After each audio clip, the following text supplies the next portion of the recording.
This was once an open field in Hougang, where I used to watch Hokkien street opera shows when I was young. Since moving away, I had less contact with street opera, and over time it was no longer a significant part of my life.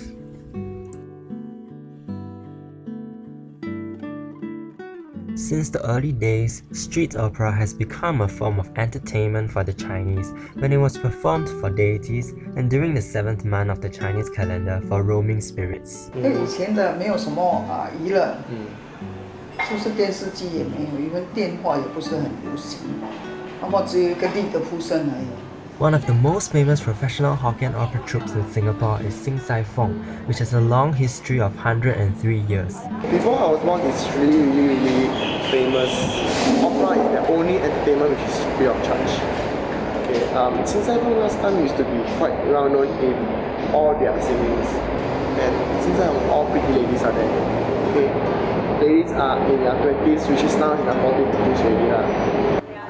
As time went by, Hokkien street opera has changed.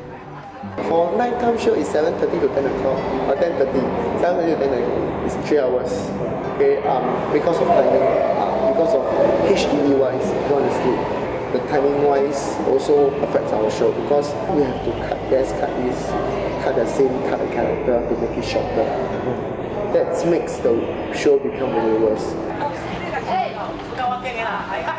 We use those traditional instruments like erhu, yangqin, guangqin. This kind of thing, we use it more. But nowadays, really, there's keyboard, right? There's music there. It will make the scenario or the scene more sad or more exciting. Depends. Where music really plays parts. There's pros and cons. Last time they don't have, they have saxophone and guitar. It's like more intuition. Now don't have, now they got organ keyboard. The music not rich. Singapore opera is not that really attractive anymore because of Taiwanese opera. They come into Singapore, which spoil the market lah. Okay, I won't say they spoil the market lah. Okay, but last time it's not like that lah. You have Taiwan people coming here. Taiwan troop coming here, but no Singapore to go to outside. Don't have. But still the standard is quite high, higher. Than in Taiwan? Taiwan. Because in Singapore the language is mixed. Yeah. Language sometimes they use like Sukat with Tahan, Sinang, all these are colloquial or even Malay, right?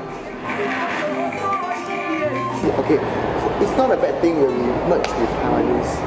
Actually, we can learn from them what they are trying to do and what's their dressing up and their skills really is good. And their costume is nice, their singing is good, their dressing and making up is nice.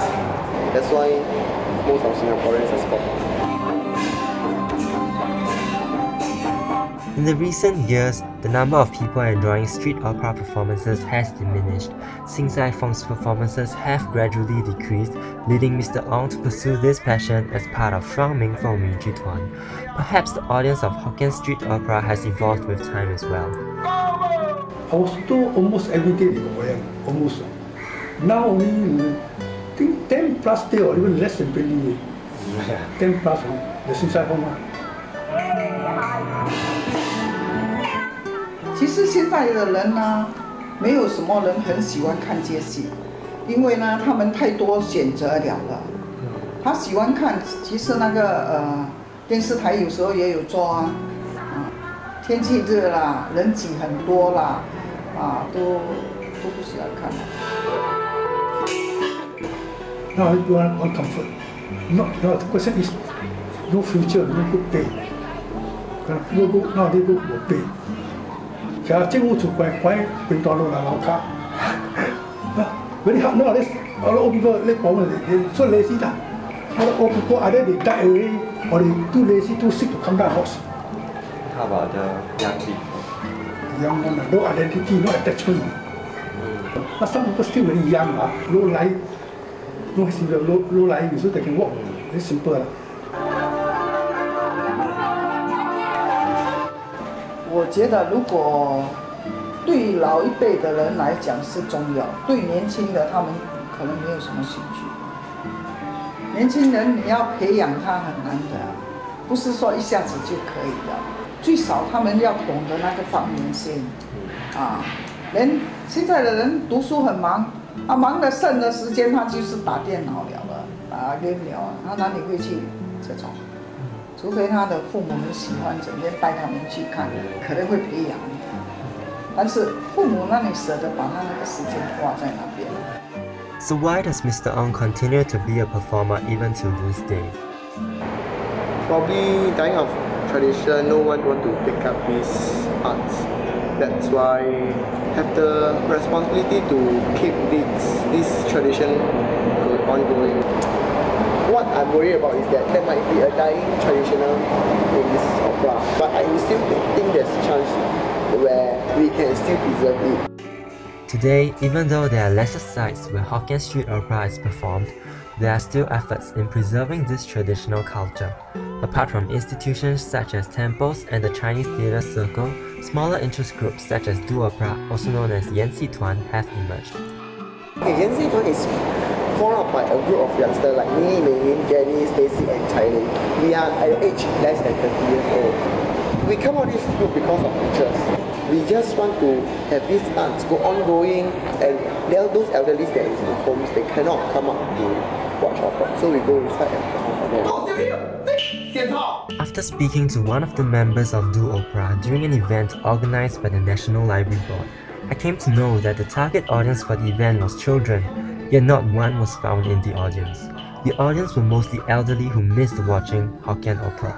This made me wonder, does the site where the tradition unfolds really matter for these passionate audiences? From an outdoor space to an indoor location, the sounds of Hokkien street opera seem to have become constrained within these confines. Here, I came to realize there was so much we all didn't know. Funds is hard to get, okay? They don't really give easily. I think Taiwanese can, why we can't? Maybe it's time to hear the voices of the Hokkien street opera performers once again. Time to hear louder cheers and applause from the rousing audience. Time to lift the curtains of Hokkien street opera in the hearts of people today. 做戲咯!